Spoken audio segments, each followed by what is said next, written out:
Dalam video kali ini, saya akan membahas mengenai obat tradisional. Obat tradisional dapat menjadi pilihan untuk mencegah suatu penyakit. Nah, sebelumnya apa itu obat tradisional? Menurut Undang-Undang Republik Indonesia Nomor 36 Tahun 2009 tentang Kesehatan, obat tradisional adalah bahan atau ramuan bahan yang berupa bahan tumbuhan, bahan hewan, bahan mineral, sediaan sarian galenik, atau campuran dari bahan tersebut yang secara turun-temurun telah digunakan untuk pengobatan dan dapat diterapkan sesuai dengan norma yang berlaku di masyarakat. Berdasarkan keputusan Kepala Badan Pengawas Obat dan Makanan Republik Indonesia nomor HK 0005/42411 tentang ketentuan pokok, pengkelompokan, dan penandaan obat bahan alam Indonesia.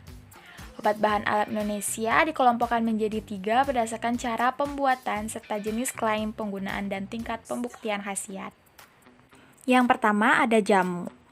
Pengertian jamu menurut Peraturan Menteri Kesehatan Republik Indonesia Nomor 6 Tahun 2016 tentang Formularium Obat Herbal Asli Indonesia adalah sediaan obat bahan alam, status keamanan dan khasiatnya dibuktikan secara empiris.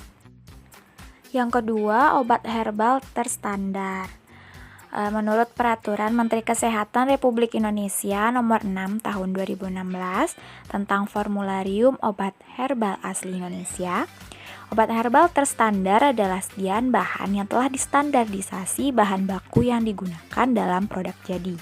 Harus memenuhi persyaratan aman dan mutu sesuai dengan persyaratan yang berlaku, serta klaim khasiat dibuktikan secara ilmiah atau praklinik.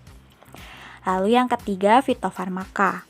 Menurut Peraturan Menteri Kesehatan Republik Indonesia Nomor 6 Tahun 2016 tentang Formularium Obat Herbal Asli Indonesia, fitofarmaka adalah sediaan obat bahan alam yang telah distandarisasi, status keamanan dan khasiatnya telah dibuktikan secara ilmiah melalui uji klinik.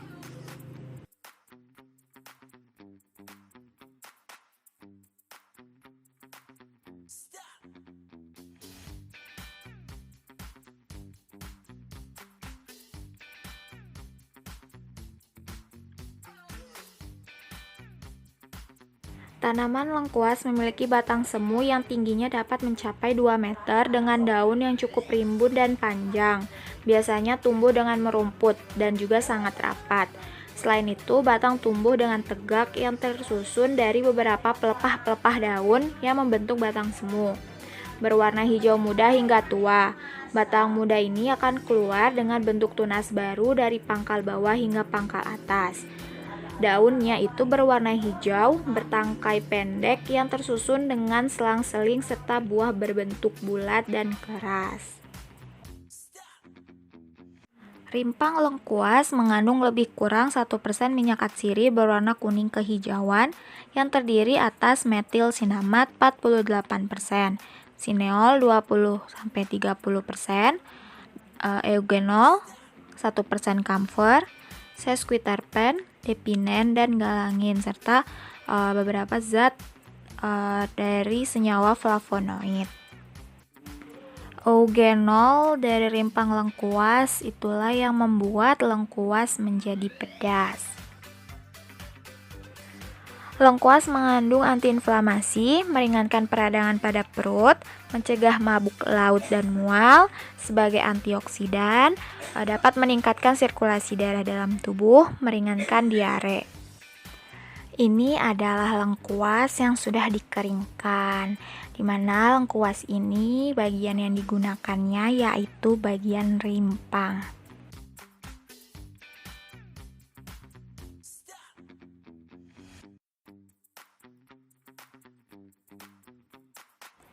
Bentuk daun jahe yaitu menyirip. Batang jahe yaitu berbatang semu. Tingginya bisa 30 cm sampai dengan 1 meter. Tegak, tidak bercabang, tersusun atas lembaran pelepah daun dan berbentuk bulat. Batangnya juga berwarna hijau pucat dan warna pangkal batang kemerahan. Untuk akar jahe itu berbentuk bulat, ramping, berserat, berwarna putih sampai coklat terang. Bunga dari tanaman jahe ini yaitu bunga majemuk yang berupa malam muncul di permukaan tanah, berbentuk tongkat atau bulat telur yang sempit dan sangat tajam. Rimpang tanaman jahe biasanya agak gemuk dan pipih dan tampak berbuku-buku. Jahe itu memiliki minyak atsiri, di mana minyak atsiri jahe termasuk jenis minyak yang mudah menguap dan merupakan suatu komponen yang memberi bau harum khas jahe.